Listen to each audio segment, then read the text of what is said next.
Big boss వల్ల నీకు ఏమైనా ప్లస్ అయిందా? అయిందన్న. ఏమైంది? ఏమైంది ఏందన్న, చాలా నేర్చుకున్నా బిగ్ బాస్ వల్ల. ఇప్పుడు బేసిక్గా నేను నేర్చుకున్నాను కెరియర్ పరంగా నేను అడుగుతున్నా.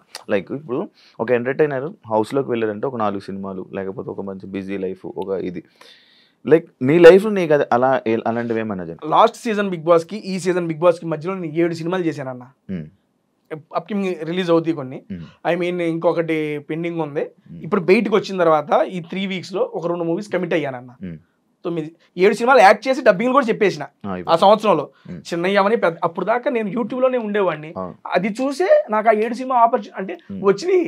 ఐ మీన్ అంతకుముందు వచ్చినాయి కానీ ఆ డేట్స్ ఏదైతే ఇప్పుడు 2 సినిమాలు ఉన్నాయి అనుకోండి, ఇది ఒకే రోజు డేట్ అడగడం వల్ల అలా మిస్ అయిన కొన్ని ఉన్నాయి. అలా 7 సినిమాలు నేను నటించి యాక్ట్ చేసి డబ్బింగ్లు చెప్పిన సినిమాలు అయితే ఉన్నాయి. అది రెడీగా ఉన్నాయి, మరి రిలీజ్ ఎప్పుడవుతాయో మరి. కానీ యూట్యూబ్ బాగా డెవలప్ అయింది కదా నీకు బిగ్ బాస్ తర్వాత? అవునన్నా. 3 లక్షలు అప్పుడు పోయా, ఇప్పుడు 8 లక్షల మంది సబ్స్క్రైబర్లు అయ్యారు. ఈ 2 సార్లు బిగ్ బాస్ చెప్పక 5 లక్షల మంది పెరిగారు. మరి వాళ్ళందరూ నన్ను చూసి నా ఆట చూసి నచ్చి నా దగ్గరికి వచ్చిన వాళ్ళే కదా. సంపాదించుకున్నావు డబ్బులు? మంచిగానే వస్తున్నాయి అన్న, సంపాదించుకున్నావు. ఎంత దాకా సంపాదించుకున్నావు? ఎంత నెట జీవితం ఏదో వస్తున్నాయి, దేవుడు ఆశీస్సులు. బంగారం ఇది మా చెల్లి నా బర్త్డేకి తన జాబ్ చేసుకుని డబ్బులు దాచుకొని మంత్లీ 12,000 13,000 సంథింగ్ ఏదో గోల్డ్ ఈఎంఐ కట్టి నా కోసం తీసుకుందా. వాచ్ శోభ ఇచ్చింది బర్త్డేకి. నేను నా లైఫ్ లో వాచ్ పెట్టలే ఎప్పుడు. ఫస్ట్ వాచ్ ఇదే. శోభ ఇచ్చిందని పెట్టుకున్నావా? అలా అని కాదు, మా అమ్మకి నేను వాచ్ పెట్టుకోవాలి నేను అసలు మీ మమ్మీకి కోరిక. ఎప్పుడు ఎక్కడికి వెళ్ళినా అది తీసుకో వాచ్. ఏ పోవా నాకు వద్దే. మా ఫ్రెండ్ గారు ఒకడు US లో పంపించాడు. అది అంతే, నెల 2 నెలలు వాడే పోయింది. నేను కంటిన్యూ చేయలేను, నేను పెట్టుకోవాలి నా లైఫ్ లో వాచ్ వాళ్ళ. ఇక అది ఇచ్చిందే కానీ ఆల్మోస్ట్ నేను ఎక్కడ బయటకు వెళ్తున్నా పెడుతున్నా వాచ్. ఏదో ఉంటదిగా సరదాగా అట్ట పక్కనే. టేస్ట్ మాస్ గార్డ్ అని ఎందుకు అన్నారు? అది నాకే తెలియదు అన్న, మీరు చెప్పాలి బయట చూసి. నాకు బయటకు వచ్చేపాటికి మాస్ గార్డ్ అంటే ఏంది తిడుతున్నారో పుడుతున్నారో అర్థం కాల.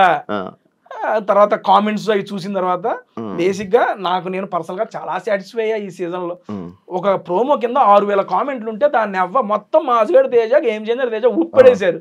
అమ్మని అమ్మాయి ఏంది ఎంతమందికి నచ్చామా మనం అని సెల్ఫ్ సాటిస్ఫాక్షన్ సీరియస్లీ. ఎందుకంటే మనం కామెంట్ లో నేను యూట్యూబ్ లో వీడియో చేసేటప్పుడు కూడా నాకు 500-600 కామెంట్లు వస్తాయి అన్న, నేను చేసే ఫుడ్ వీడియోకి కూడా. అటువంటిది 6,000 కామెంట్లు 7,000 కామెంట్లు నా పేర్లు ఉన్నాయి అంటే నాకు భలే అనిపించింది. అది టేస్టీ తేజ సింపతి ట్రై చేశాడా? ఏ విషయంలో అన్న? లైక్ ఫ్యామిలీ టైంలో అమ్మగారు కోసం ఎక్కువసేపు ఏడవడం కానీ అక్కడ ఏదో కొంచెం సింపతి ట్రై చేశాడు. కెమెరా వైపు చూసి మరీ ఏడవడం, కొంచెం సింపతి ట్రై చేశారు. కెమెరాలు చూసి దాన్ని క్లిప్స్ చేసి మరి బయట ట్రోల్ చేస్తారు. బయట చూసా పిల్లోడు స్కూల్ వదిలేసి వెళ్ళిపోతే ఎంత ఎమోషనల్ అయినా ఏమైనా చేయగలరబ్బా మీమ్స్ లో. నేను భలే నవ్వుకున్నా. అది ఓకే డన్. సింపతి అనేది బేసిక్ గా నా లైఫ్ లో నేను సింపతిని ఎప్పుడు కోరుకోనన్నా సీరియస్లీ. నాకు రియల్ లైఫ్ లో కూడా ఏమైనా ఉంది అంటే నేను అది చెప్పేసి అరే అయ్యో పాపం అని నా మీద జాలి చూపిస్తే నేను తీసుకోలేను, సీరియస్ గా తీసుకోలేను. అటువంటిది ఆ మూమెంట్ లో నా మనసులో ఏమొచ్చేసిందంటే బలంగా, అరే లాస్ట్ టైము ఫ్యామిలీ వీక్ అప్పుడు నువ్వు ఇంట్లో బయటికి వెళ్ళిపోయావు, ఇప్పుడు ఫ్యామిలీ వీక్ జరుగుతుంది, అందరు పేరెంట్స్ వస్తున్నారు, నువ్వేదైతే అనుకున్నావో మీ అమ్మ రావట్లేదు, ఒకవేళ అదే వారం నేను ఎలిమినేట్ అయిపోతే ఏంటి పరిస్థితి? ఈ సీజన్ నేను వచ్చి అది ఉపయోగం లేకుండా వెళ్ళిపోద్ది, ఇంకా గిల్ట్ నన్ను వెంటాడుతూనే ఉంటుంది. 1 ఇయర్ నేను అది క్యారీ చేసిన, ఇంక ఇది లైఫ్ లాంగ్ క్యారీ అయ్యిద్ది. యాక్చువల్గా ఈ అవకాశం రావడం గొప్ప రెండోసారి, నేను అనుకోవాలా ఈసారి అది నిజం చేసుకోవాలా. అండ్ నేనేమనుకున్నానంటే ఇంకోటి ట్విస్ట్ అండ్ టర్న్స్ ఎప్పుడైతే నాకు సార్ చెప్పారో ఫిక్స్ అయిపోయా మైండ్లో, అమ్మ రావట్లేదు ఏం చేయాలి నాకు అర్థం కావట్లేదు. 1-2 రోజులు పోయిన తర్వాత ఎలాగైనా పంపిస్తాడేమోలే చిన్న ఆశ నాకు కలిగింది. ఆశ ఉండటం వేరు, అన్ని గెస్ చేస్తావు కదా, అమ్మ ఎలాగైనా పంపిస్తారు బిగ్ బాస్ ఆశ ఉంది ఏమండి, హోప్ ఉండటం వేరు, అది నిజం అయిద్దనే ఇది వేరు. అమ్మ వస్తుందనే ఆశ ఉంది లోపల. అక్కడ నాకు ఇంకేమనిపించింది అంటే శనివారం అంత పెద్ద ఎపిసోడ్ ఓన్లీ దీని మీదే చేశారు. వర్స్ట్ కంటెస్టెంట్ ఎవరు చేసి ఇది ప్రక్రియ పెట్టారు. 1 డే మొత్తం దీని మీదే కేటాయించినప్పుడు దీని వాళ్ళు చాలా సీరియస్ గా తీసుకున్నారు. నాకు సార్ నోటెమట చెప్పారు ఆ మాట. నాకు అప్పుడు చెప్పంగానే అమ్మా ఇదేంటి, నాకు అది వీక్నెస్ అని మేబీ దాంతో ఏమైనా చేస్తున్నారేమోలే అనే ఆలోచన వచ్చే దాని మీద ఎమోషన్ నన్ను ఓవర్కమ్ చేసేసింది. 1-2 రోజుల తర్వాత లేదు అమ్మ వస్తుంది అని నా మైండ్లో చెప్పుకున్నా కూడా మళ్ళీ అరే ట్విస్ట్ అండ్ టర్న్స్, అమ్మ రాకుండా ఈ వారం ఎలిమినేట్ అయిపోతే ఏంటి పరిస్థితి, ఆ ఊహ వచ్చి నా యొక్క ఎమోషన్ కంట్రోల్ కాల. అండ్ అది కాకుండా పేరెంట్స్ అందరు వస్తున్నప్పుడు పృథ్వీ వాళ్ళ మదర్ వచ్చినప్పుడు అయితే నా వల్ల కాలేదండి. ఆ KGF సాంగ్ వేసి అమ్మ పాట వేసి ఇచ్చేసారు కదా, నేను ఏమనుకున్నా అంటే మా అమ్మ వస్తుంది అనుకున్నా. ఇలా చేసి అమ్మను పంపిస్తున్నారు, నా లోపల అమ్మ వస్తుంది అని చూడగానే పృథ్వీ వాళ్ళ మదర్ గారు వచ్చారు. అమ్మ రాలేదా అని అన్వాంటెడ్గానే తెలియకుండానే మీరు చూస్తే నుంచుండిపోతాను, కళ్ళ నుండి నీళ్ళు వస్తాయి. అంత పెద్ద గొప్ప ఆర్టిస్ట్ని కాదు నేను, ఓపెన్గా చదువు ఇప్పుడు నుంచొని ఆడవరా అంటే ఆడవలేను. అది రియల్ ఎమోషన్, అక్కడ ఫేక్ చేయడానికి ఏం లేదు అక్కడ. అండ్ దట్టు ఆ మూమెంట్లో ఆ పాటలకి ఆ ఎలివేషన్లకి నా మైండ్ మొత్తం దాంతోనే ఉంది. వచ్చేస్తుంది ఏడుపు. నేను చాలాసార్లు కంట్రోల్ చేసుకోవాలని చూసినా కానీ కంట్రోల్ కాలేదు. నేనే చాలాసార్లు చెప్తా, బిగ్ బాస్ అనేది ఎమోషన్స్ కంట్రోల్ చేసుకోవాలి. నా సెన్స్లో మనం ఎమోషన్స్ కంట్రోల్లో ఉన్నప్పుడు మన ఆలోచన కూడా మన దగ్గర ఉంటుంది అన్న. పీక్స్లో ఉన్నా కూడా డిఫరెంట్ ఆలోచనలు వస్తాయి, తక్కువ ఉన్నా డిఫరెంట్ ఆలోచనలు వస్తాయి. ఆ వారం అంతా ఎమోషన్స్ పీక్స్లో ఉన్నాయి, మీకు ఇంకా బయటికి టెలికాస్ట్ కాలేదు. నేను మా అమ్మ వచ్చే ముందు రోజు దాని గురించి ఆలోచిస్తూ అన్నం తింటూ గ్రౌండ్లో వాకింగ్ చేస్తా కళ్ళు తిరిగి పడిపోయా. ఆలోచనలకి తీసుకెళ్ళి మెడికల్ రూమ్కి తీసుకెళ్ళి నన్ను గౌతమ్ వీళ్ళందరూ లేపి కాళ్ళు చేతులు రుద్ది తీసుకెళ్ళి ఓఆర్ఎస్లో పట్టించి ట్యాబ్లెట్ వేసి మళ్ళీ తీసుకొచ్చి రూమ్లో పడుకోబెట్టారు. ఇంత జరిగింది. ఇది టెలికాస్ట్ చేయలే, ఇది జరిగింది 1 day బిఫోర్. మా అమ్మ వచ్చేది ఎందుకంటే నాకు రాత్రులు నిద్రలేవు. మీకు పొద్దున అందరు పేరెంట్స్ వచ్చినప్పుడు ఎంత యాక్టివ్ కనబడుతున్నాను. 5 రోజులు నిద్రపోయిందే లేదు, నిద్ర పట్టదు. లెగుస్తాను, అటు ఇటు తిరుగుతాను, మళ్ళీ అటు చూస్తాను, ఇటు చూస్తాను, మళ్ళీ పడుకుంటాను, నిద్ర కూడా అవ్వట్లా. ఆ 5 days నిద్ర స్లీప్లెస్ నైట్స్, దట్టు సరిగ్గా ఎక్కకపోవడం, ఆలోచనలు ఇవన్నీ వచ్చేసి కళ్ళు తిరిగి పడిపోయాను నేను. కళ్ళు తిరిగి పడిపోయేది మరి అది ఎలా ఇదైద్ది?